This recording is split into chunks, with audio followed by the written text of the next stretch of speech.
فَإِنْ آمَنُوا بِمِثْلِ آمَنْتُمْ بِهِ فَقَدِ اهْتَدَوْا۔ اب اللہ پاک پھر اہل ایمان سے خطاب فرماتے ہیں کہ یہ لوگ جو یہود و نصارہ ہیں اگر اس طرح ایمان لے آئیں جیسے تم ایمان لائے ہو تو یہ ہدایت پا جائیں،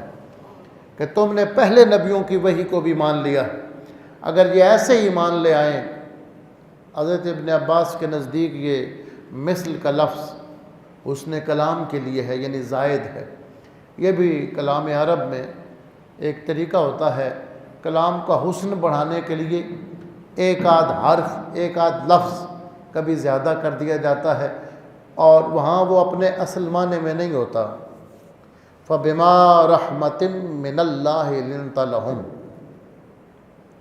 فَبِمَا رَحْمَةٍ ایسے تھا فَبِرَحْمَةٍ مِّنَ اللَّهِ۔ اب یہ ما جو ہے یہ زائد ہے، بعض اردو میں تفسیر کرنے والوں نے یہاں بڑی شدید ٹھوکر کھائی ہے اور اس ما کو موصولہ لکھا ہے، حالانکہ یہ ڈائریکٹ یہ با رحمتن کو زیر دے رہا ہے، فَبِرَحْمَةٍ تھا، فَبِمَا رَحْمَةٍ،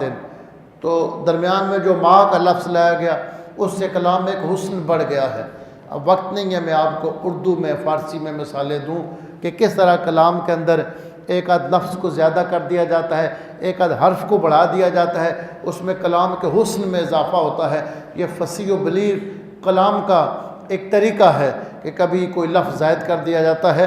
تو حضرت ابن عباس، یہ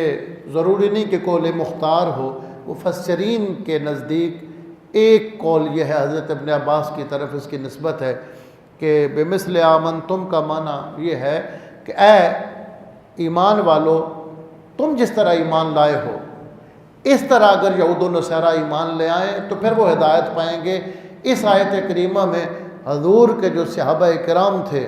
ان کے ایمان کو معیار ایمان قرار دیا گیا ہے۔ یہ بہت بڑی عظمت ہے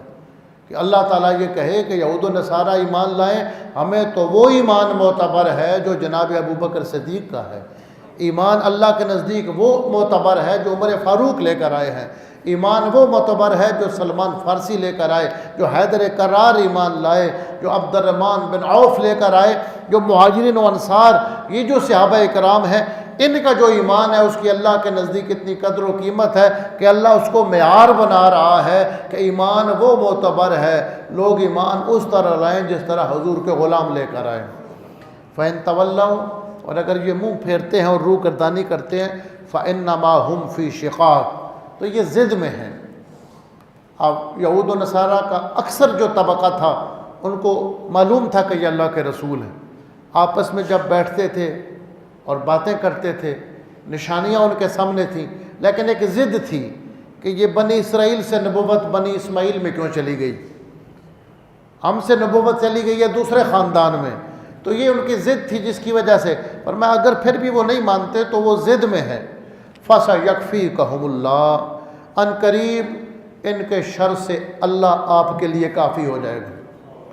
دشمنوں کے شر سے اللہ آپ کو بچائے گا، آپ کے لیے اللہ کافی ہے۔ وَهُوَ السَّمِيعُ الْعَلِيمُ، اب دشمن کی جو تدبیریں ہیں خفیہ بھی ہو سکتی ہیں ظاہر بھی ہو سکتی ہے، دشمن سامنے بھی حملہ کر سکتا ہے، کوئی خفیہ پروپیگنڈا بھی کر سکتا ہے، زہر بھی دے سکتا ہے، بدنام بھی کر سکتا ہے۔ فرمایا آپ کی حفاظت وہ کرنے والا ہے جو سمیع بھی ہے علیم بھی ہے، ان کی سرگوشیوں کی باتوں کو بھی سننے والا ہے، ان کے دلوں کی باتیں بھی جاننے والا ہے، دشمن کی ہر تدبیر اس کی نظر میں ہے۔ جب وہ آپ کی حفاظت کرنے والا ہے دنیا کی کوئی طاقت آپ کو کچھ نقصان نہیں پہنچا سکتی۔